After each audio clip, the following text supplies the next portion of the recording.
नमस्कार दोस्तों, मेरा नाम डॉक्टर सौमिल मांडलिया है और मैं अहमदाबाद गुजरात में एक रीढ़ की हड्डी के और जॉइंट के एक्सपर्ट के तौर पर प्रैक्टिस कर रहा हूँ।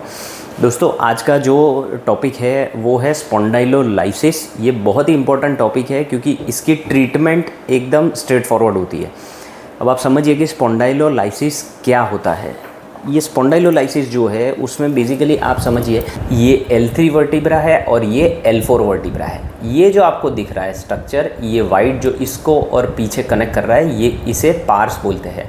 अब ये पार्स जो है, अगर ये पार्स में थोड़ा सा भी ब्रेक होता है, मतलब कि फ्रैक्चर क्रैक होता है, तो ये दोनों रीढ़ की हड्डियाँ एक दूसरे के ऊपर हिलने लगती है। कई मरीज़ जिनको ये दिक्कत है उनको प्रिस्क्रिप्शन में या फिर MRI में लिखा हुआ होता है कि यहाँ पर लाइसिस है, स्पॉन्डाइलोलाइसिस है या फिर उसके कारण लिस्थेसिस है।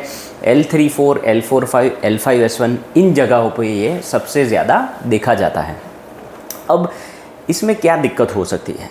अगर ये रीढ़ की हड्डियाँ दोनों हिल रही है तो मोस्ट लाइकली मरीज़ को ऐसा होता है कि जब भी वो लेटे रहते हैं तभी कोई दिक्कत नहीं होती है। कोई भी फैमिली रिलेटिव ऐसा बोलता है कि आपको लेटे लेटे तो कोई दिक्कत हो नहीं रही है, खड़े होते ही आपको ये तकलीफ़ कैसे शुरू हो जाती है। आप जब भी खड़े होते हैं तभी ये दोनों हड्डियाँ एक दूसरे के ऊपर हिलने लगती है और कमर में दर्द, दोनों या एक पैर में भारीपन, झुनझुनी, सुनपन, टिंगलिंग, नमनेस, ये सब दिक्कतें शुरू हो जाती है। थोड़ी देर के बाद बैठ जाना पड़ता है। वैसे ही रीढ़ की हड्डी पे लोड बंद हो जाता है, आप वापस से थोड़ा चल पाते हैं।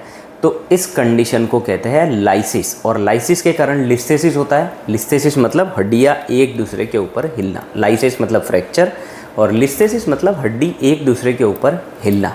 तो इसका जो ट्रीटमेंट है वो एकदम लॉजिकल होता है। आपको भी पता चल गया कि अगर हड्डियाँ हिल रही है तो ये हिलना हमें बंद करना है। इसको बंद कैसे कर सकते हैं? इसको ऑपरेशन करके फिक्स करना पड़ता है।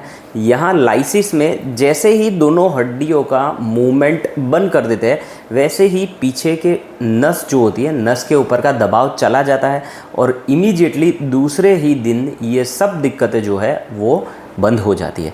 तो अगर आपको लाइसिस, लिस्थेसिस ऐसी कोई भी दिक्कत है तो ये मैंने आपको लॉजिकल रीज़न से समझाया हुआ है कि इसमें क्या दिक्कत है और इसकी क्या ट्रीटमेंट होनी चाहिए। धन्यवाद।